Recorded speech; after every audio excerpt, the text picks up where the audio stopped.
You know, I had to jump back on here on this Savage 99 in 300 Savage.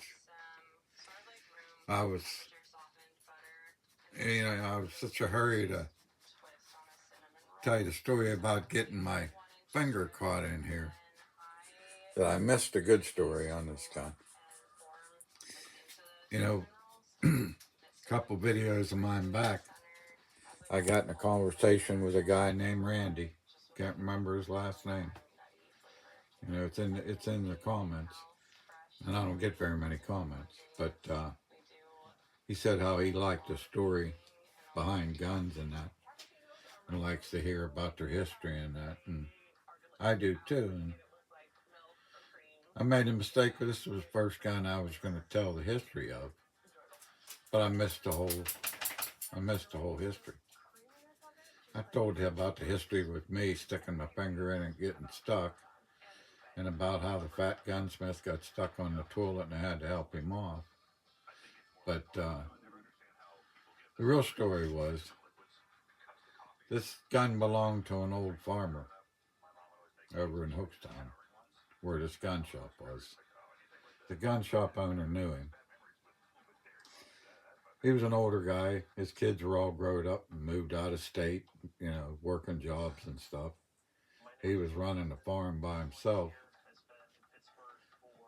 And I had a nice farm and stuff. I'm trying to remember his name. It pisses me off that I let that slip out of my brain, that man's name. I knew him. I could see his face. But anyway, he had a stroke. His family came in. Before that guy was dead, they had sold everything he owned. They didn't know if he was going to live or die or what, but they just didn't want to be bothered with his shit. So while he was in the hospital, they sold his farm, sold his car, his tractors, all of his guns. I've got 3 or 4 of his guns.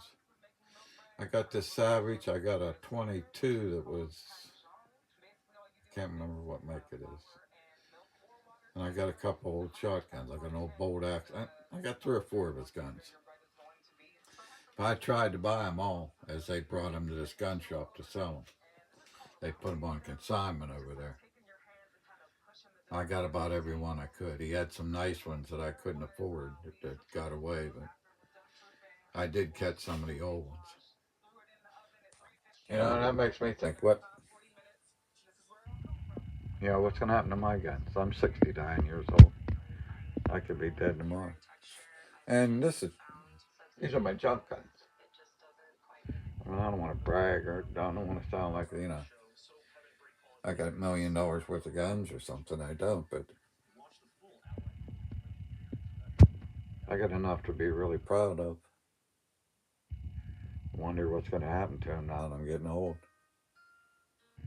My story with my wife, my whole life was these were like a retirement investment. But what I didn't realize over them 20, 30 years that I was going to grow attached to them.